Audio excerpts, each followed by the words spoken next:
13 de julio de 1917. Al final, mi corazón inmaculado triunfará. Es la promesa que nos hace la Virgen aquí en Fátima.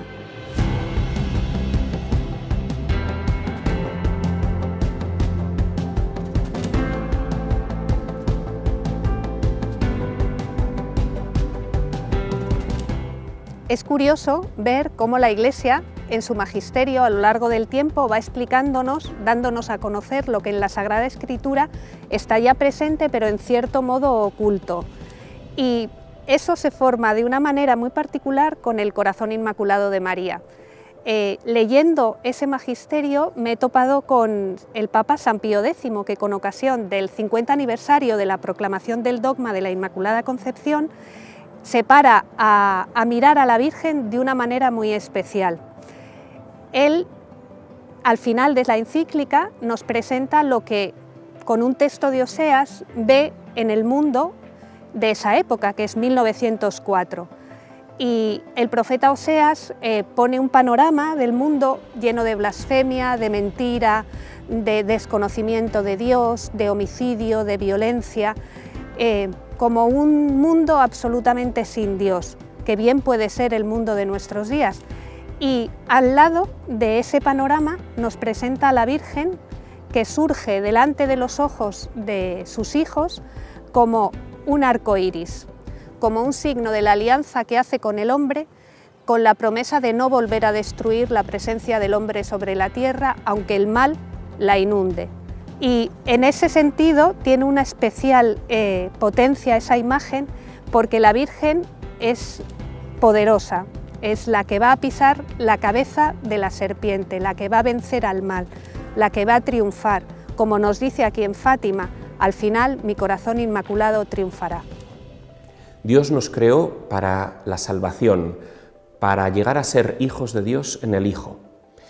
Pero el ser humano, recién creado, fracasó en su vocación y inexplicablemente eligió el mal, eligió el pecado, desconfió de su Creador y le otorgó su confianza al enemigo, a la serpiente, que le convenció de que Dios no era el que más le amaba, sino su enemigo.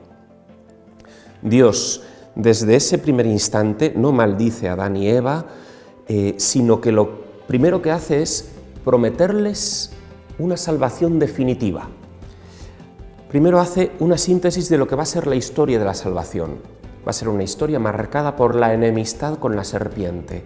Y se anuncia que la historia de la salvación estará marcada por esta enemistad, pero que al final de la historia de la salvación, la victoria caerá del lado humano, porque la mujer y su descendencia pisarán la cabeza de la serpiente, y este pisar la cabeza implica una victoria definitiva sobre Satanás.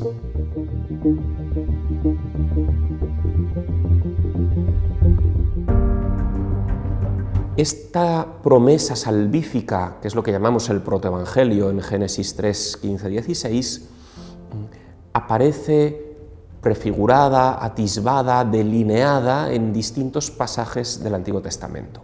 En Jueces, en los capítulos 4 y 5, las tribus acaban de entrar en la tierra prometida, Dios suscita a la profetisa Débora, que les anuncia la victoria sobre Sísara, pero les promete que la victoria definitiva sobre el enemigo, sobre el general Sísara, vendrá a través de una mujer. Cuando empieza el combate, Sísara ve que va perdiendo, intenta huir y se refugia en la tienda de una mujer llamada Yael.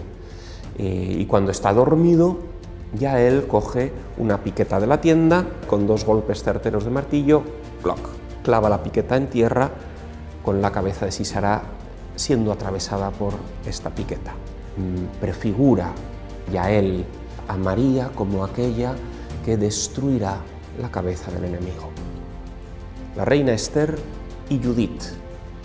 Judith y Esther comparten esa idea de Daniel de que serán los momentos más difíciles por los que pasará el pueblo de Dios, y muestran cómo en ese momento final Dios logra obtener la salvación del pueblo a través de una mujer. Es también interesante la figura de Job, y Job prefigura a María porque es la que se mantiene siempre fiel al amor de Dios, la que en ninguna de las pruebas de su vida le hace dudar de que Dios es bueno, ni siquiera al pie de la cruz viendo a su Hijo triturado por nuestros crímenes, y aplasta la cabeza del enemigo porque no duda nunca de la bondad de Dios, porque siempre se mantiene fiel a su lado. En el Nuevo Testamento ya no hay figuras, ya tenemos la realidad, el cumplimiento del plan salvífico de Dios a través de María, que, como sabemos, colabora de un modo único en la salvación de Dios. Colabora desde el principio, y cuando aparece el ángel le da el sí que le ha dado a Dios durante toda su vida, y que en ese momento lo formaliza una vez más sí al plan de Dios. Lo vemos en las bodas de Caná, haced lo que Él os diga, y es muy curioso porque Jesús en el Evangelio de Juan llama a María no madre ni María, sino mujer, Ginai. ¿Por qué? Porque quiere que identifiquemos a María con la mujer de Génesis 3.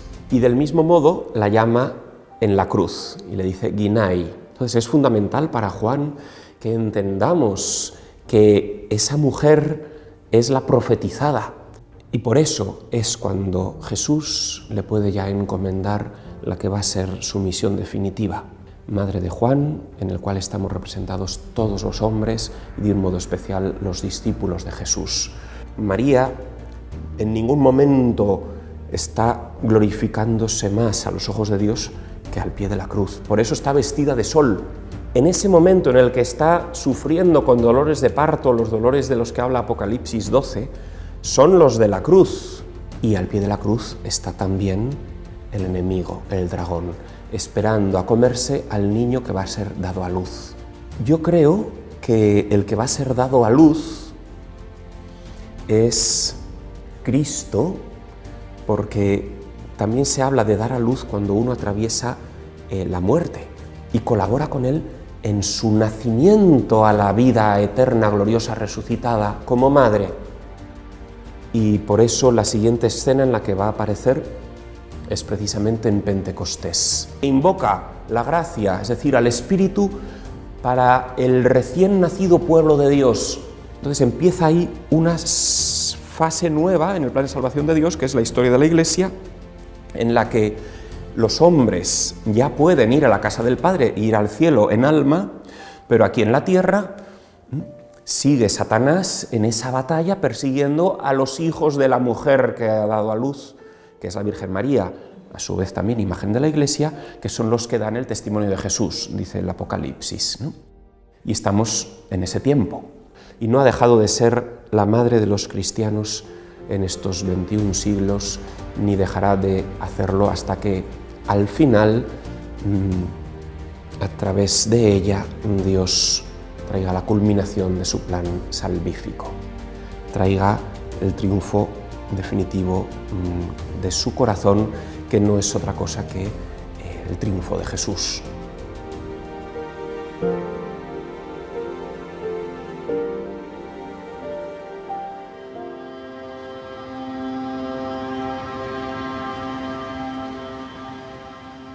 En mi vida guardo un recuerdo muy especial de un teólogo, del padre Pozo, jesuita, que me llevó a descubrir de una manera muy especial la maternidad de María, mi madre.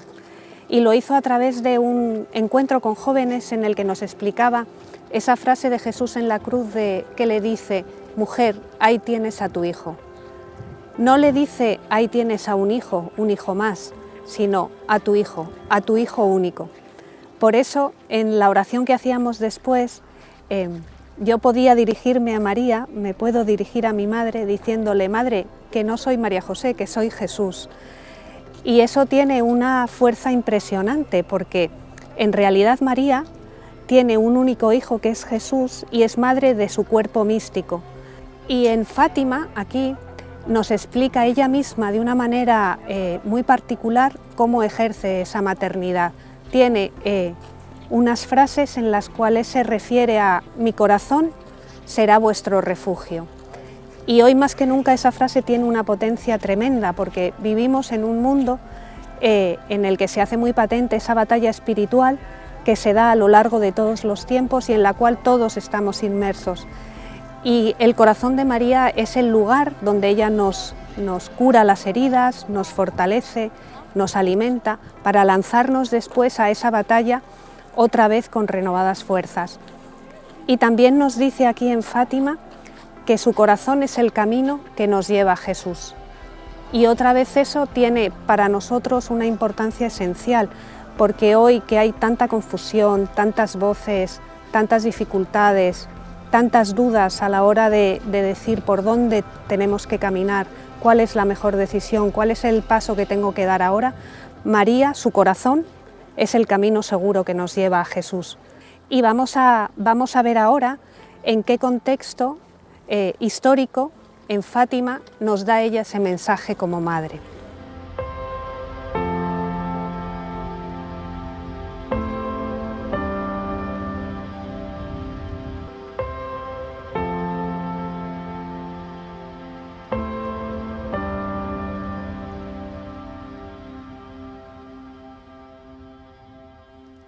Estamos aquí en Fátima, en un pueblo llamado Baliños, en el lugar donde apareció el ángel que vino a preparar a los pastorcitos para las apariciones de Nuestra Señora.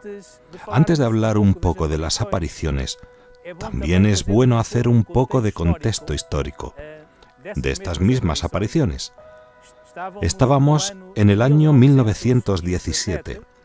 Estábamos viviendo un momento difícil para la humanidad, porque estábamos en la Primera Guerra Mundial. Aquí en Portugal también se vivían tiempos difíciles porque estaba la República y ya había mucha persecución contra la Iglesia. Y fue precisamente en ese tiempo en que Dios, en su divina misericordia, envió a su madre a dejarnos un mensaje aquí en Cova de Iria. El mensaje de Fátima es un mensaje que abarca 13 años. Porque comenzó en 1916 y finaliza en Pontevedra con la aparición de la Santísima Trinidad a Sor Lucía. Entonces podemos decir que el mensaje de Fátima tiene 3 ciclos muy distintos.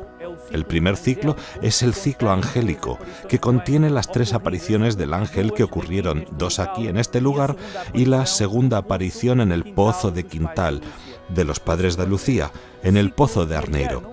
El ciclo mariano contiene las apariciones de Nuestra Señora en Cova de Iria y luego tenemos un tercer ciclo en el mensaje que es el ciclo cordimariano, dedicado al Inmaculado Corazón de María, que incluye las apariciones a Sor Lucía en Pontevedra. Los pastorcitos fueron preparados por el ángel en las 3 visitas para las apariciones de Nuestra Señora, por lo que podemos resumir de manera muy sintética la primera aparición del ángel que tuvo lugar aquí. El ángel hace una recomendación, hace una exhortación a los pastorcitos a que oren, que tengan a Dios como el centro de sus vidas.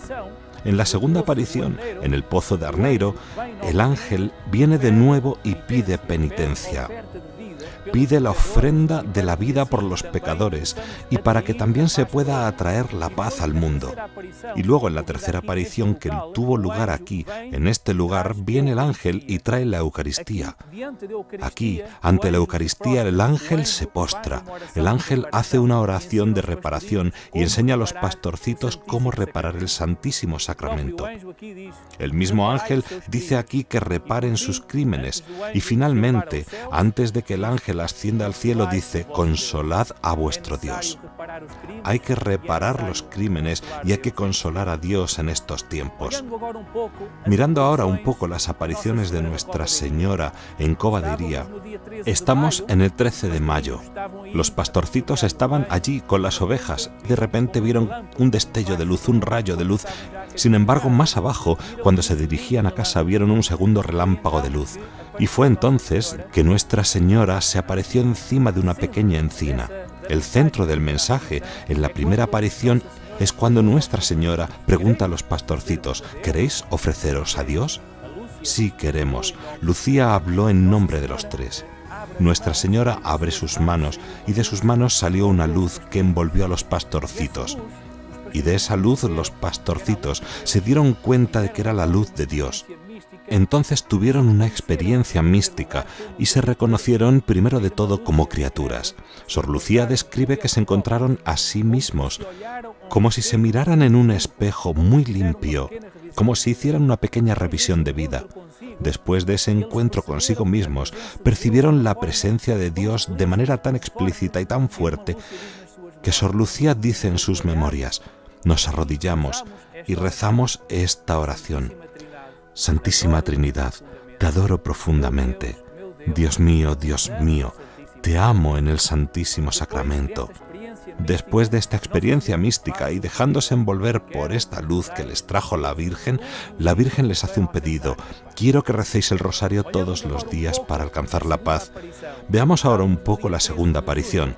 Era el 13 de junio y entonces en esta aparición Nuestra Señora mira particularmente al sufrimiento de Lucía, porque Lucía ya estaba sufriendo, porque nadie creía que Nuestra Señora se le aparecía.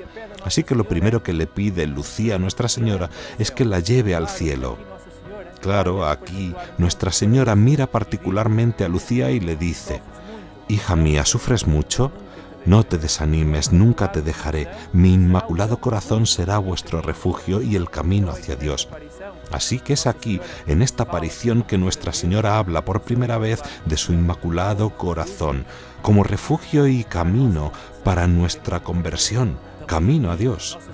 También aquí Nuestra Señora abre sus manos y de sus manos sale luz, y de esa luz Nuestra Señora muestra su inmaculado corazón. Y los pastorcitos miran el inmaculado corazón de María envuelto en espinas. Y Sor Lucía dice en sus memorias que entendieron que era el inmaculado corazón de María, ultrajado por los pecados de la humanidad, que quería reparación. Vuelve a pedir rezar el rosario en todas las apariciones. La Virgen insiste y les pide rezar el rosario para lograr la paz para el fin de la guerra, para que termine la guerra y los soldados puedan volver a sus casas. Entramos ahora en el día 13 de julio, la tercera aparición de Nuestra Señora. Esta fue una de las apariciones más densas, de mayor impacto en la vida de los tres niños. Nuestra Señora aparece con el rostro triste y dice que es necesario hacer sacrificios por los pecadores y enseña a los pastorcitos a orar también. Le dice a los pastorcitos que siempre que hagan un sacrificio por la conversión de los pecadores, ofrezcan el sacrificio rezando esta oración: oh Jesús, es por tu amor y por la conversión de los pecadores y en reparación de los pecados cometidos contra el Inmaculado Corazón de María. Después de enseñarles esta oración, Nuestra Señora abre nuevamente sus manos y aquí tienen la experiencia de vivir el tercer secreto de Fátima. En la primera parte del secreto, Nuestra Señora muestra el infierno a los pastorcitos, tiene una visión del infierno. En la segunda parte del secreto, Nuestra Señora dice que para salvar a los pecadores es necesaria la devoción a su Inmaculado Corazón. Aquí Nuestra Señora habla una vez más de su Inmaculado Corazón. Y en la tercera parte del secreto, los pastorcitos ven una visión donde ven a toda la Iglesia martirizada. Es como si fuera una profecía donde ven el sufrimiento del Santo Padre y sobre todo ven el sufrimiento y la purificación que tiene que atravesar la Iglesia. Todavía en esta tercera aparición, Nuestra Señora viene a decir que más tarde vendrá a pedir la consagración de Rusia a su Inmaculado Corazón y también vendrá a pedir la reparación de su Inmaculado Corazón a través de los 5 primeros sábados. Nuestra Señora aquí también nos dice que si Rusia no se consagra a su Inmaculado Corazón, sus errores se extenderán por todo el mundo y muchas naciones serán aniquiladas.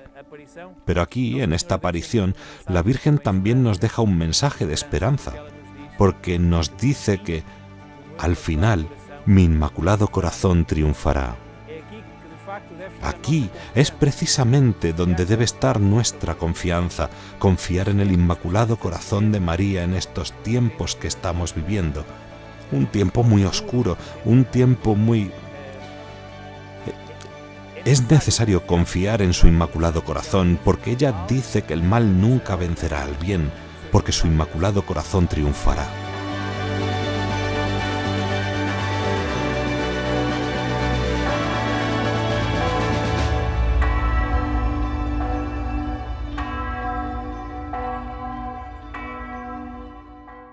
Yo soy Jacinta Marto, estamos aquí en Fátima, al Hostel, más precisamente detrás de mí está la casa de los papás de Jacinta y Francisco. Pues por interesaros mi nombre, es que pertenezco a la familia de los pastorcitos. Soy prima en tercer grado, aquí se dice en Portugal así.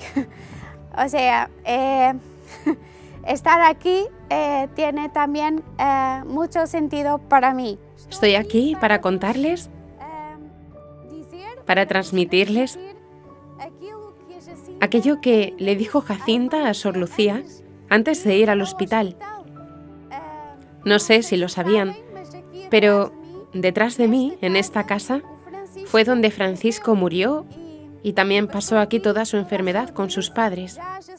Jacinta, un año después, aquejada de la misma enfermedad, tuvo que ir al hospital. Nuestra Señora le dijo que moriría solita.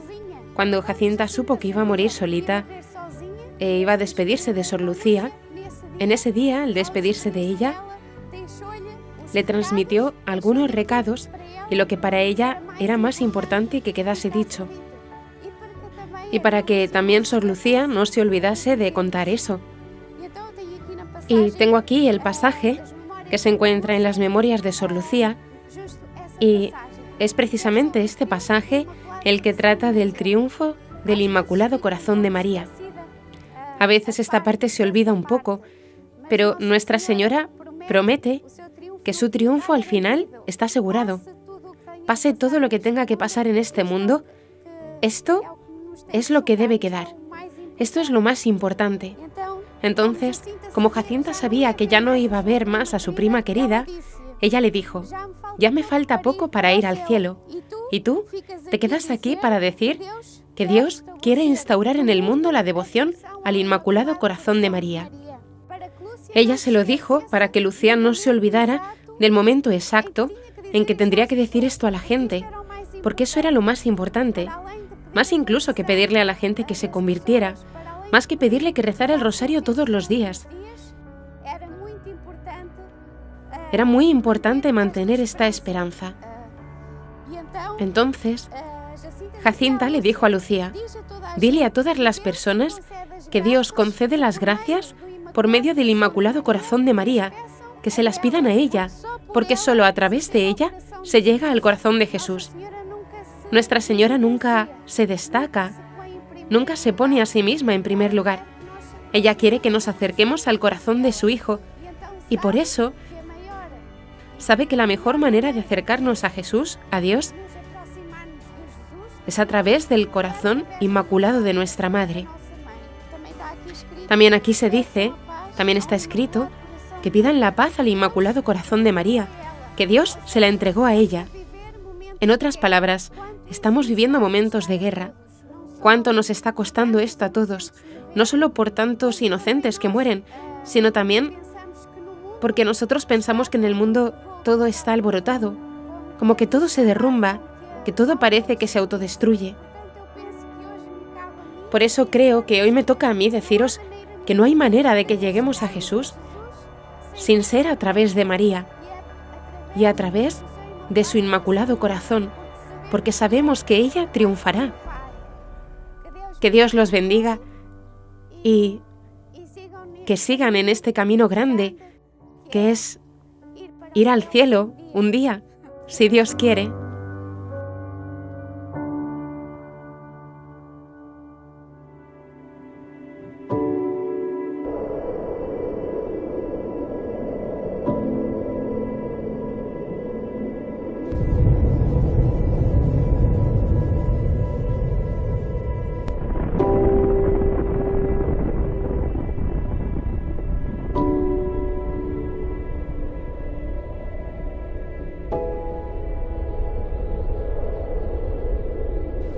Los errores que hemos visto que se han difundido por todo el mundo y que la propia Virgen María profetizó aquí en Fátima contienen dos errores fundamentales. Uno es que ese paraíso que pretende construir el hombre al margen de Dios se topa con una barrera que no puede superar, que es la de la muerte. Solamente Jesucristo, con su propia muerte y resurrección, ha vencido y ha roto esa barrera. Y por otro lado también nos vende un progreso del hombre dirigiéndose hacia una meta desconocida y en ese caminar se encuentra adormecido por bienes materiales, pero no desarrolla sus capacidades. En cambio, Dios, en su manera de actuar, tanto en la creación como en el plan de salvación, lo que hace es suscitar un desarrollo, es decir, que Él mismo coloca en estado de semilla, en estado germinal, lo que luego tiene que llegar a la madurez. Y así experimentamos lo que es la realidad del reino y la conversión que el propio Jesús nos llama en el Evangelio como una semilla que Dios ha plantado en el hombre y que gracias a la colaboración con su gracia tiene que llegar a desarrollarse y llevar al hombre a su plenitud. Al final, ¿qué es el triunfo del reino? Pues que colaboremos sin poner obstáculos a esa gracia, que eso nos va a llevar a ser lo que estamos llamados a ser, a la plenitud, a la felicidad, a superar todos los obstáculos y a ser eternamente felices. Pensando en el mal que vino a denunciar la Virgen en Fátima y las proporciones que tiene ese mal, sería interesante que narrásemos una visión que la hermana Lucía tuvo y que está registrada en un libro reciente, publicado por el Carmelo de Coimbra, en el cual se explica cómo llegó ella a escribir el tercer secreto antes mismo de la fecha que la Virgen le había ordenado hacerlo. Y en esa visión que ella tiene precedente a escribir el tercer secreto, ella ve un ángel que grita 3 veces penitencia, penitencia, penitencia, tiene una lanza en la mano y con su lanza toca el eje de la tierra. La tierra entonces entra en convulsión, vendría lo que sería una especie de purificación de la tierra que ha sido anunciada por muchísimos santos, profetas y por muchísimas apariciones, con la mano poderosa de Dios, el brazo de Dios interviniendo, y ve ciudades que son tragadas, ve cosas muy fuertes. Al final de lo que el ángel grita en alta voz, cuando se establece la paz, dice: en la tierra un solo Dios, un solo pastor, un solo bautismo, y en la eternidad el cielo, ¿no?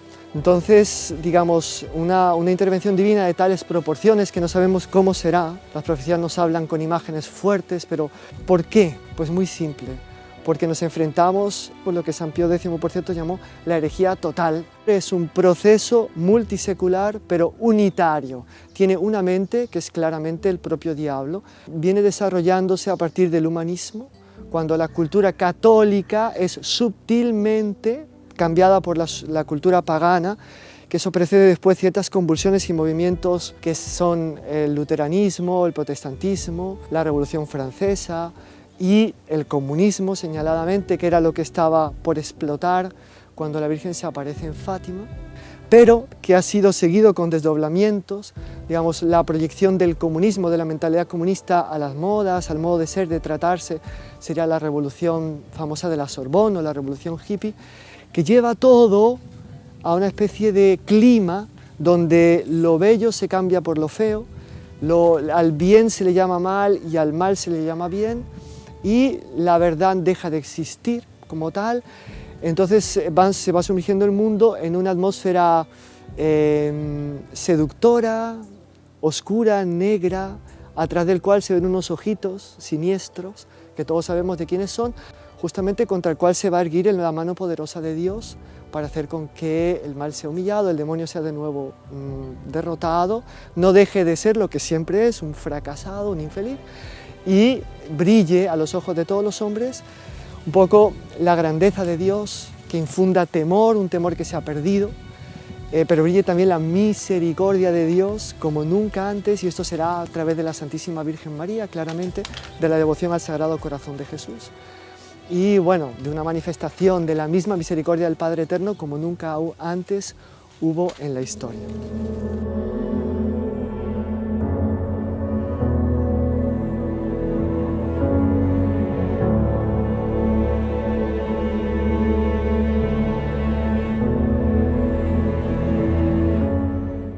cuando me propusieron participar en el documental sobre el triunfo del Corazón Inmaculado de María, la primera imagen que se me vino a la mente fue la de el tesoro escondido, porque realmente para los 21 siglos que llevamos ya de andadura en la Iglesia, el Corazón Inmaculado de María ha sido como un descubrimiento reciente. Entonces, de alguna manera, eso está como muy en la manera de hacer de Dios, en su plan de salvación, que tesoros que hay desde toda la eternidad pensados por Dios se van descubriendo y abriendo a la medida de las necesidades de esa redención del hombre y de ese plan de salvación. Y a nosotros nos ha tocado ahora vivir esa etapa, vivir una etapa en la que el Corazón Inmaculado de María tiene un papel esencial que jugar y que nosotros estamos llamados a no ser obstáculo y a colaborar en ese plan del triunfo del Corazón Inmaculado de María.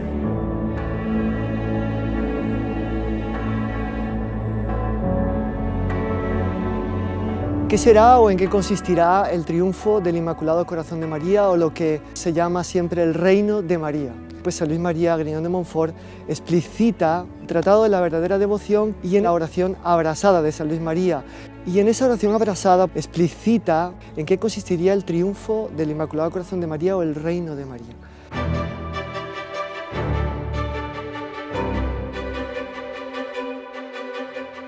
Él empieza haciéndole una súplica al Padre, después se dirige al Hijo, después al Espíritu Santo. ¿Y qué es lo que le pide al Padre?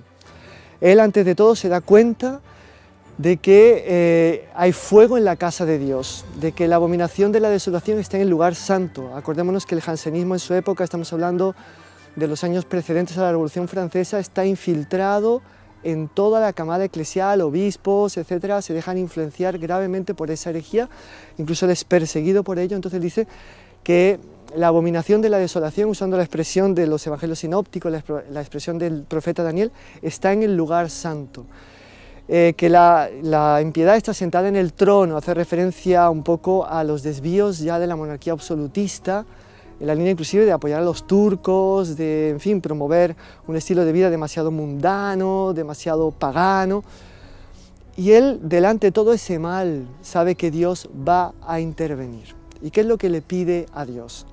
Pues le pide que forme una compañía de sacerdotes, evidentemente no solo sacerdotes, de personas fieles a la Santísima Virgen y que se dediquen a combatir a los enemigos de Dios con el báculo de Moisés, que sería la cruz, esclavos de la Santísima Virgen, hijos predilectos de la Santísima Virgen, que sean engendrados por el amor de la Virgen, que sean llevados en su seno, totalmente devotos, entusiastas, sinceros, radicales, profundos de la Santísima Virgen. Y le pide también que con la funda, como nuevos Davids, con la funda de la onda, digamos así, del Santo Rosario, poder derrumbar a esos Goliaths. Y a raíz de esa compañía sería renovada la Iglesia. La Iglesia conocería un nuevo periodo de santidad, un periodo de renovada devoción, piedad. Todos los hombres se dejarían guiar por la ley de nuestro Señor Jesucristo y el mal volvería, digamos así, a esos antros de los cuales nunca debía haber salido. Entonces, de este combate que se va a dar a medida que se agudiza el proceso del mal, a medida que irán extremizando su odio al bien, su odio a la belleza, pues al mismo tiempo irán naciendo almas que tendrán que congregarse en determinado momento, sobre todo, principalmente, corazones sacerdotales que serán todos ellos un incendio de amor a partir del cual se esparcirá esa llama divina en las almas y se irá ya naciendo el reino de María pari passu.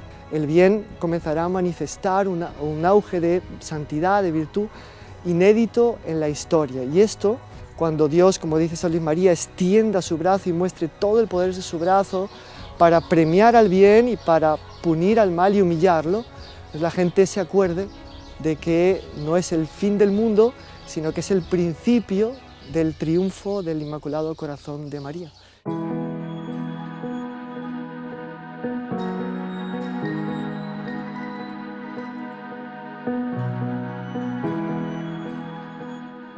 Para que los buenos pudiesen hacerle frente era necesario un nuevo Pentecostés. que él llamó curiosamente en francés de grand retour, gran vuelta ¿de qué? Justamente de esos valores, de esos ideales que nunca murieron y que vendrían con una redoblada vitalidad para que los buenos, llenos de un poder divino muy grande, dotados quién sabe de cuáles carismas, cuáles dones que el Espíritu Santo les quiera dar, pudiesen hacer frente a ese mal, doblegarlo y humillarlo. Y eso dice que se dará por medio de María, porque cuando en un alma el Espíritu Santo encuentra a María, Él tiene que venir con toda su fuerza automáticamente. Entonces el subir de la devoción a la Santísima Virgen, el ascenso, el crecimiento de la devoción a la Santísima Virgen María, es lo que va a hacer con que, por así decirlo, el Espíritu Santo se sienta atraído, así como un pararrayos atrae la fuerza de la electricidad que se descarga, los incendie y los tome. Pero es evidente también, y San Luis María era un hombre muy eucarístico, evidentemente el amor a la Santísima Virgen enseguida engendra a Jesucristo.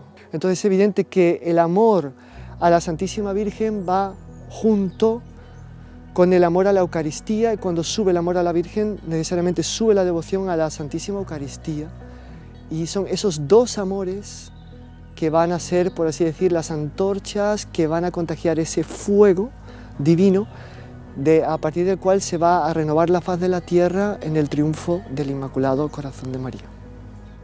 En esta fase de preparación al triunfo del Corazón Inmaculado de María, en palabras de San Luis María Griñón de Montfort, las personas que queramos ser fieles a Dios, vivir en gracia, estamos llamados a ser los apóstoles de los últimos tiempos, de una manera muy particular y muy especial los sacerdotes. En esta fase se pueden señalar, y luego vamos a profundizar en algunos, los siguientes signos: la renovación sacerdotal, la renovación de la Eucaristía, una efusión particular del Espíritu Santo, también un derramamiento especial de la misericordia de Dios y una fuerte presencia de la Virgen en sus santuarios.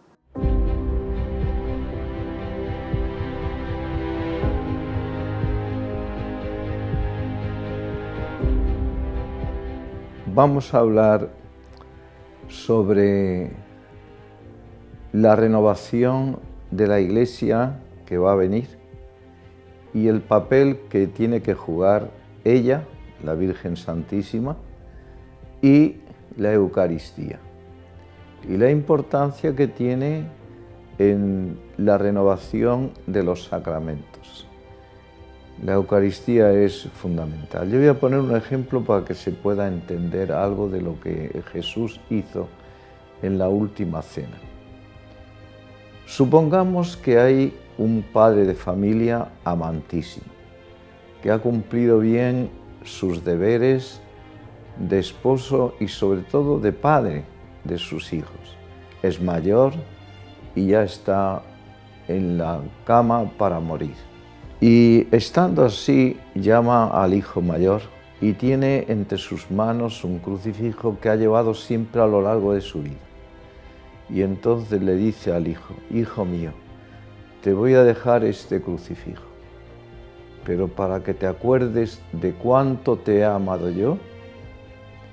Entonces coge el crucifijo en sus manos, se lo lleva a los labios, lo besa y se lo da diciendo: que te acuerdes siempre, cuando tengas este crucifijo en tus manos, cuánto te he amado yo. El hijo aquel se emociona, recibe aquel regalo del Padre y no lo dejará nunca. Esta escena en el pueblo cristiano se ha repetido muchas veces, y aquí está el misterio y el engarce con la Eucaristía.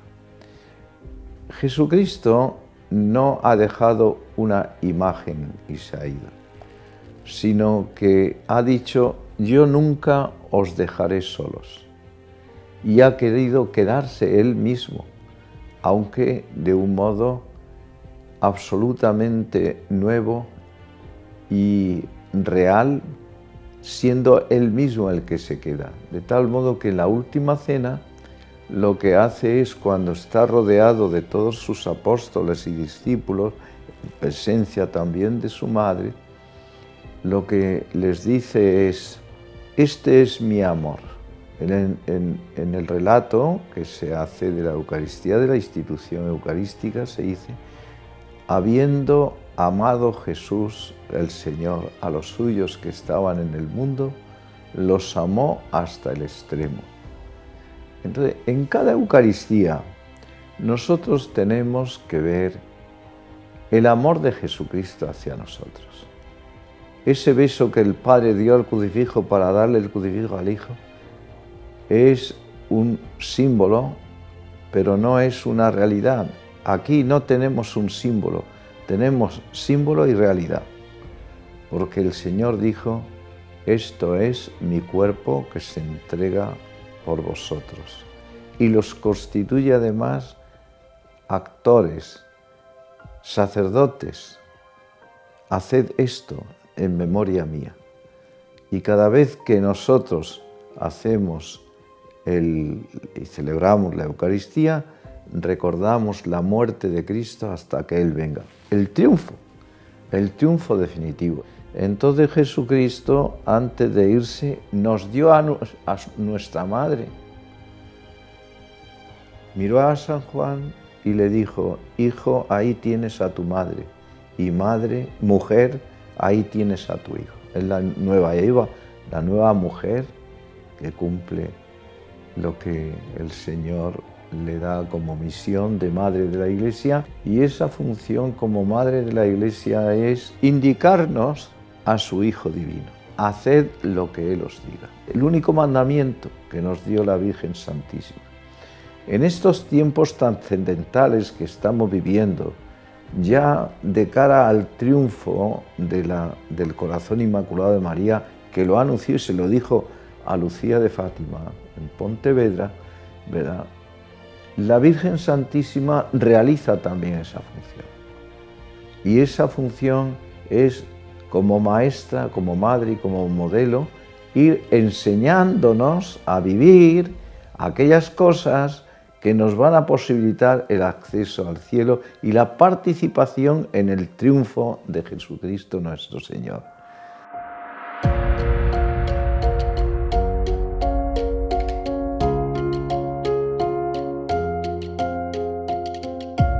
Por un designio de Dios, la Virgen María ha sido predestinada, asociada al misterio de su Hijo Jesucristo desde toda la eternidad.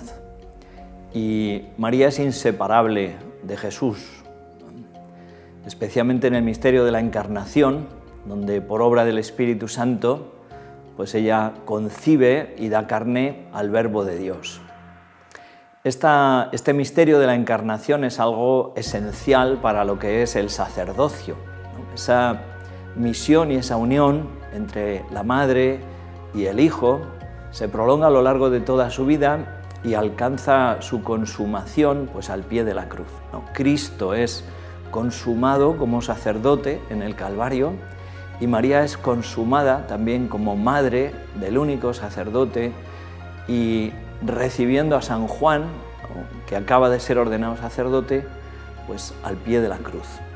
Entonces, esta unión, este vínculo estrechísimo entre la Virgen y el sacerdocio es algo esencial en la vida de la Iglesia. No podemos dudar de que en el triunfo del Corazón Inmaculado de María va a coincidir también con una renovación de la vida sacerdotal. Hay una oración preciosa del Papa Benedicto, cuando fue el año sacerdotal, él consagró los sacerdotes o animaba a los sacerdotes a consagrarse a María y le pedía a ella que como esposa del Espíritu Santo alcanzara a los sacerdotes el don de una transformación total en Jesucristo. Pide un florecimiento nuevo de esa gracia sacerdotal y que los sacerdotes sean verdaderos pastores, ¿no? Pastores que no se apacientan a sí mismos, padres, iconos de la paternidad de Dios y que viven con una pureza a imagen de la Virgen María, ¿no?, a imagen de Cristo sacerdote. El Papa Benedicto le pide también a la Virgen, ¿no?, renuévanos en tu pureza, transfórmanos con tu humildad. Esta humildad de María es algo esencial también porque en la derrota del demonio, del diablo, Satanás, pues sin duda se realiza a través de la humildad, ¿no? La humildad de Cristo y la humildad de María. Esa soberbia de la serpiente infernal, pues responde, vence la humildad de María, la humilde sierva del Señor. Es importante que los sacerdotes volvamos los ojos hacia la Virgen María. Ella ha amado a Jesucristo como nadie, y ella nos puede y nos debe enseñar a nosotros, si fijamos nuestro corazón y nuestros ojos en ella, pues a amar y a tratar a su Hijo, ¿no? A recibirle, a tenerle en nuestras manos, a tener esa confianza, esa intimidad con Jesucristo, esa delicadeza que ella tenía. Y al mismo tiempo nosotros, sacerdotes, tenemos que sentirnos protegidos y amados de una manera especial por ella. En primer lugar, pues porque ella ve en nosotros a Jesucristo. Esa configuración con Cristo que se realiza por el misterio de la ordenación, de la imposición de las manos, de esa consagración por parte del Espíritu Santo, nos configura con Cristo sacerdote. Y por eso somos hijos predilectos del corazón de esta madre. Y al mismo tiempo, María ve que los sacerdotes tienen la misma misión que ella tiene, ¿no? Que es dar a Jesús al mundo. Por eso, desde ese momento de la cruz, donde ella recibe a San Juan, pues ella se ocupa de una manera especial de sus hijos sacerdotes. Es algo importantísimo que también nosotros aprendamos a acogerla, como San Juan, ¿no? San Juan la acogió entre sus cosas, en lo más íntimo de su corazón. No solamente era el recibirla físicamente en su casa, sino acogerla en su corazón. Y los sacerdotes debemos aprender a acoger a María, dejarnos enseñar por ella y también vivir en su compañía. Ella vela por sus hijos, acompaña, dice el Concilio Vaticano, a toda la Iglesia hasta el fin de la historia, ¿no? Su misión materna no cesa nunca.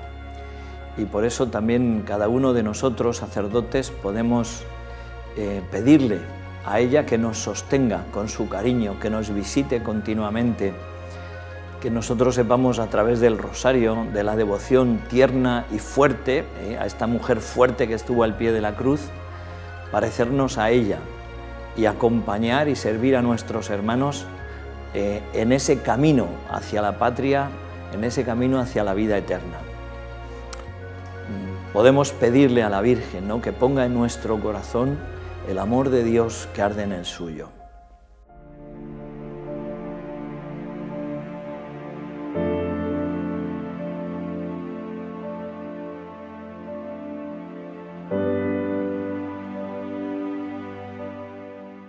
El 13 de mayo de 2010, el Papa Benedicto XVI visitó Fátima como peregrino de la paz y nos dejó un mensaje. Nos dice que el mensaje de Fátima es un mensaje muy profético, el mensaje más profético de todas las apariciones marianas. Y también nos dejó claro que las personas que piensan que las profecías de Fátima han terminado están engañadas. Sabemos claramente que con ello el Papa Benedicto XVI se refería al triunfo del Inmaculado Corazón de María. Estamos viviendo tiempos difíciles y en estos tiempos Nuestra Señora ha ido dejando sus mensajes a través de sus apariciones. Los santuarios dedicados a Nuestra Señora se están extendiendo por todo el mundo y son una forma muy concreta que tiene Nuestra Señora de preparar el triunfo de su Inmaculado Corazón, como es el caso aquí en Fátima. Viene mucha gente aquí que experimenta a Dios a través del Inmaculado Corazón de María. Y en esta experiencia de conversión, a través de los sacramentos que aquí en Fátima tienen la oportunidad de recibir el sacramento de la reconciliación, el sacramento de la Eucaristía, van haciendo así camino para preparar este triunfo del corazón inmaculado. Siempre que un peregrino tiene la oportunidad de visitar Fátima u otro santuario mariano, encuentra allí un refugio y un camino hacia Dios. En estos lugares se puede tener una experiencia de gracia, una experiencia de comunión con Dios. Y también pueden tener una experiencia de misericordia, reconocer y vivir la misericordia de Dios en sus vidas, porque en estos lugares encuentran el camino de su conversión. Por eso podemos decir que Nuestra Señora prepara el triunfo de su Inmaculado Corazón a través de sus santuarios, despertando en cada peregrino la gracia y la misericordia de Dios.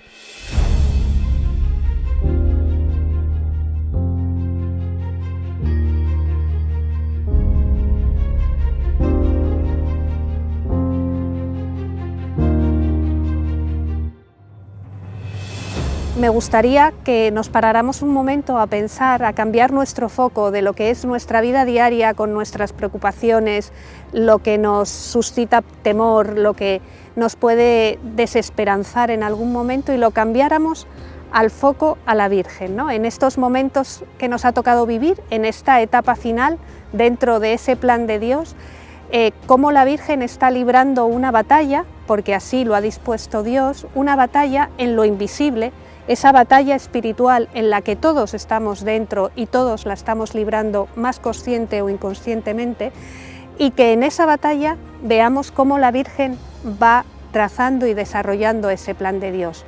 Estamos acostumbrados a la grandeza, a lo despampanante, a lo llamativo, y la Virgen es tremendamente poderosa en su humildad. O sea, la raíz del poder de la Virgen radica precisamente en saberse nada, en conocerse a sí misma y en conocer a Dios, al todo. Y por eso no le pone ningún obstáculo y la gracia actúa con total libertad en ella. Por eso ella lidera ese ejército pequeño que está librando esa batalla contra el demonio, que terminará cuando aplaste su cabeza con el poder que Dios le ha otorgado. Ella nos prometió en Fátima que su Inmaculado Corazón triunfaría. Su Inmaculado Corazón en el que ella ha ido guardando todas las palabras de Cristo, y esperamos y pedimos que llegue este triunfo de su Inmaculado Corazón, que sin duda tiene mucho que ver también con su victoria sobre el enemigo en esta batalla, que está en manos de Dios, en manos de la Virgen, y por eso nada tenemos que temer. Por muchas dificultades que vengan, haremos como María, prefigurada en Job, bendeciremos al Señor y no permitiremos que nada nos haga maldecir a Dios. Pues nosotros venceremos unidos a María, alabando al Señor siempre y en todo lugar. Amén. Señala el Concilio Vaticano II que a lo largo de toda la historia humana existe una dura batalla entre el poder de las tinieblas y Dios, ¿verdad? Y esa batalla, dice, durará hasta el final. Pues al final mi corazón inmaculado triunfará. Que nosotros sepamos unirnos a ella, ¿no? Que sepamos vivir en la esperanza y que en medio de todas las dificultades de este mundo tengamos la certeza del cumplimiento de esa promesa, ¿no? Mi corazón inmaculado triunfará. Y mientras llega ese momento, que sus palabras a Sor Lucía sean también para nosotros un descanso. No temas, yo nunca te dejaré. Mi corazón inmaculado será tu refugio y el camino que te conducirá a Dios. Los fieles en estos tiempos deben compartir, tener el mismo estado de espíritu que tuvo la Santísima Virgen a los pies de la cruz.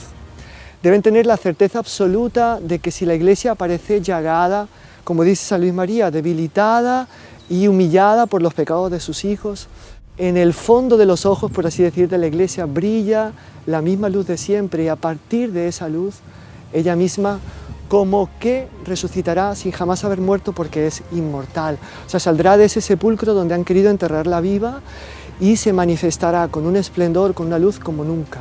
Entonces, por tanto, para nosotros, ¿qué queda? Pues queda ante todo una fe intrépida como la de la Santísima Virgen, una certeza absoluta de que para Dios nada es imposible, de que las potencias del mal, el pecado, parezca dominarlo todo. Su poder es efímero, es débil, y que el brazo de Dios es fuerte. Y con una confianza total en la Santísima Virgen María podemos decir: de 1000 soldados no teme la espada quien pugna a la sombra de la Inmaculada. El triunfo es de Jesucristo.